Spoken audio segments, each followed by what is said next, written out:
भगत जनों, ये भव सागर पार करने का जो कार्यक्रम है ना, ये भी उनके लिए है जो अज्ञानी लोग हैं।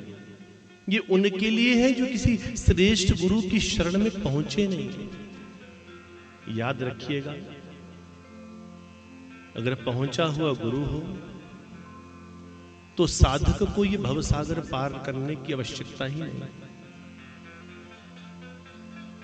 एक बार नारद जी भगवान श्री हरि विष्णु के पास गए और कहा, प्रभु मैं हर पल आपका नाम गुणगान करता हूं, पर फिर भी आप मुझे अपने पास नहीं बैठने देते, थोड़ी मेरे ऊपर कृपा करो। तो भगवान श्री हरि कहते हैं कि देखो नारद, यद्यपि तुम मेरे श्रेष्ठ भगत हो, पर तुम बेगुरे हो, और जो बेगुरा होता है उसे मैं अपने पास नहीं रखता। जो गुरु के सानिध्य में नहीं है, जो गुरु के साथ बंधा नहीं है, जिसने किसी गुरु की शरण नहीं ली है, वो अगर मेरे धाम में पहुंच भी जाए तब भी मैं उसे बाहर कर देता हूं। बोला अच्छा, तो मैं क्या करूं? बोला जाओ गुरु धारण करो। बोला प्रभु तो इतना आप जानते हैं, तो ये भी बता दीजिए कि मेरे लिए श्रेष्ठ गुरु है कहां? अब नारद को अहंकार था कि मैं तो बहुत बड़ा भगत हूं, मेरे से बड़ा क्या गुरु? बहुत लोगों में ऐसा रहता है, आज की दुनिया में बहुत लोगों में ऐसा रहता है, हमसे बड़ा तो कोई है नहीं, मेरे से बड़ा कौन? मुझे किसी गुरु के पास जाने की क्या जरूरत है? देखिए, एक ब्राह्मणत्व है, एक गुरुत्व है। एक ब्राह्मणत्व है और एक आध्यात्मिकता है। ब्राह्मणत्व अलग है और आध्यात्मिकता अलग है। नारद जी श्रेष्ठ ब्रह्मचारी हैं, उनके अंदर पूर्ण ब्राह्मणत्व है, परंतु अभी तक गुरु गद्दी उनको आज भी प्राप्त नहीं। ध्यान से सुनिएगा मैं क्या कह रहा हूं। देवर्षि नारद मुनि सत्तमः, देवर्षि मुनि सत्तमः, मुनियों में भी जो सबसे श्रेष्ठ हैं, जो देवताओं के भी जो ऋषि हैं, वो श्रेष्ठ ब्राह्मणत्व को धारण किए हैं, परंतु गुरु गद्दी उनको आज भी प्राप्त नहीं। भगवान कहते हैं जाओ गुरुदेव से ज्ञान पाओ। बोला बता दो श्रेष्ठ गुरु कहां है? बोला जाओ वहां पर नदी के तट पर एक व्यक्ति मिलेगा, वही तुम्हारा गुरु बनेगा। अब नारद सोचे कि मैं इतनी ग्रेट मेरी पर्सनैलिटी है, मैं मुनियों में श्रेष्ठ हूं, अब मेरे लिए तो संत भी कोई बहुत बड़ा बैठा होगा। तो नदी के तट पर पहुंचे और नदी के तट पर देखा तो एक व्यक्ति बैठा है साधारण। उससे पूछा भाई यहां पर कोई संत रहते हैं? अब जनरली दुनिया में वहम क्या है, दुनिया का जो वहम है ना, भ्रम है, वो क्या है? जब आप बोलेंगे हाँ जी गुरुजी के पास जाना है, तो पहले ही ऑटोमेटिकली साइकोलॉजिकली हम तैयार हो जाते हैं कि गुरुजी के पास जाना है तो गुरुजी बिल्कुल धोती लगाई होगी, या बिल्कुल कोई ऐसे होंगे जिन्होंने धोती पटका लगाया होगा, या बस्तर पहने ही नहीं होंगे, या उनके बहुत तिलक लगा होगा, या दाढ़ी मूछ होगी, जटाएं होंगी। ऐसा ऐसा हमारे मन में एक भ्रम जाल है। गुरु को अगर हम उसी तरह से देखना चाहते हैं जैसे हम साइकोलॉजिकली सोच लेते हैं। अब गए थे किसी संत को देखने के लिए, नदी के तट पर पहुंचे, एक व्यक्ति बैठा। बोला यहाँ कोई संत रहते हैं? बोला नहीं। बोला तुम्हारे अलावा यहाँ कोई व्यक्ति है? बोला नहीं, मैं अकेला ही हूं। बोला तो मुझे तो भगवान ने कहा था यहाँ एक व्यक्ति मिलेंगे, वो तुम्हारे गुरु होंगे। तो व्यक्ति धीरे से बोला देख लो कहीं मैं ही तो नहीं हूं। वो मजाक किया, बोला देख लो कहीं मैं ही तो नहीं हूं, गुरु तो परीक्षा लेता है। तो नारद जी जैसे आगे पास से देखने लगे। अब देखना क्या है भाई, भगवान ने ये थोड़ी ना बताया था कि कैसे कैसे दिखेंगे वो। देखना रूप नहीं है, देखनी आकृति नहीं है। बाहर की आकृति मत देखो, कृति देखो, कर्म देखो, उसकी भक्ति देखो, उसके त्याग को देखो, तपस्या को देखो, उसकी आंखों में झांक कर देखो कि वो कितना पहुंचा हुआ है।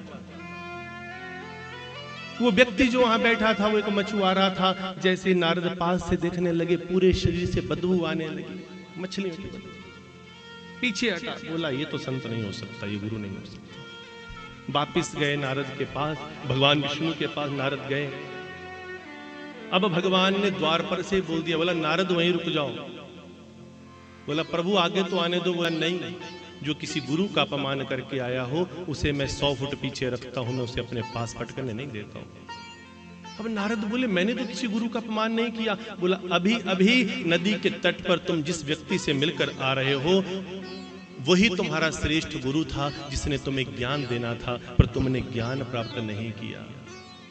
नारद कहते हैं प्रभु वो तो एक मछुआरा था, उसके शरीर से तो बड़ी गंदी बदबू आ रही थी और उसका कोई संत वाला कोई लिबास भी नहीं था, साधारण कपड़े पहने थे, बोला बिल्कुल मछुआरे की तरह, बिल्कुल जैसा था वैसा ही।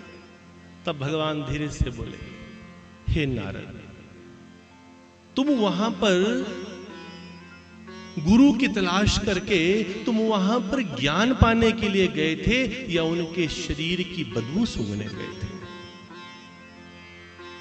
शरीर की बदबू या उसकी आकृति या उसका वेशभूषा, अगर उसके ऊपर आप जाओगे तो आप गुरु से ज्ञान कभी भी प्राप्त नहीं कर पाओगे,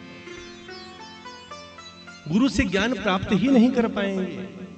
अगर आप ब्राह्मणत्व की तरफ चलेंगे, आप मैंने कहा ना ऋषि मुनि त्यागी तपस्वी, ऋषि मुनि त्यागी तपस्वी की खोज में गए हो तो आप वेशभूषा सोच भी सकते हो, पर जब आप किसी गुरु की खोज के लिए गए हो तो वहां पर गुरु की कोई वेशभूषा नहीं होती, अध्यात्म की कोई वेशभूषा नहीं है, रूहानियत की कोई वेशभूषा नहीं है। रूहानियत में केवल और केवल कर्म है, और कर्म कभी बाह्य वस्त्रों से नहीं आता, कर्म तो हमारे अंतः के वस्त्रों से आता है।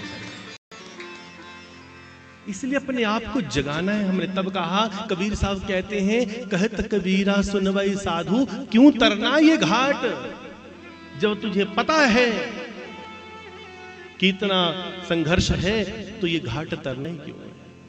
अब नारद बोले प्रभु माफ कर दो, मैंने तो सोचा वो साधारण मछुआरा है, अब क्या करूं? बोला मैं तुझे अपने पास नहीं आने दूंगा, अब तुझे एक सजा मिलेगी, 18 पुराणों को पार करके आओ फिर मेरे पास आना, तब तुझे एंट्री मिलेगी। अब नारद गए, बोला 18 पुराण, बोला प्रभु 18 पुराण पढ़ते पढ़ते तो कितने जन्म बीत जाएंगे? तो बोला ऐसा करो उन्हीं गुरु जी के पास चले जाओ, हो सकता है वो कुछ रास्ता बता दे। अब नारद गए हैं उस मछुआरे के पास और जाकर कहा गुरुदेव मुझे क्षमा करना, मैं बहुत भ्रम जाल में था, मैं आपका अपमान करके प्रभु से भी दूर हो गया, अब मेरे ऊपर ऐसी कृपा कर दीजिए, बताइए मैं 18 पुराण कैसे पार करूं और भगवान को जल्दी कैसे पाऊं, मैं तो एक दिन भी भगवान के दर्शनों के बिना रह नहीं सकता। तब मछुआरा कहता है बोला 18 पुराण लेकर आओ तभी तो पार कराएंगे। नारद जी गए 18 पुराण लेकर आए, बोला 18 पुराण पार करवा दीजिए।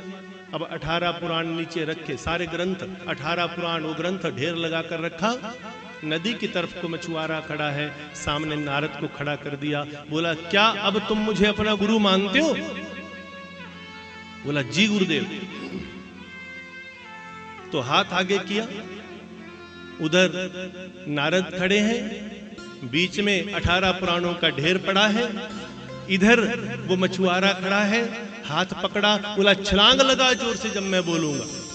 जैसे ही हाथ पकड़ा छलांग लगाई और पुराणों के ऊपर से जोर से खींचा, नदी में गिरा पीछे जाकर।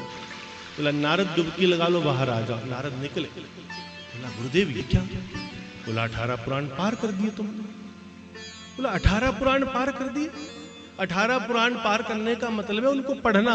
बोला यही तो तुम्हारे जैसे ज्ञानियों का भ्रम जाल है, तुम्हारी तरह कितने लोग इस दुनिया में भ्रम में पड़े हुए हैं जो पूरी जिंदगी इन पोथियों को पढ़ने में विश्वास करते हैं पर गुरु के वचन पर विश्वास नहीं करते।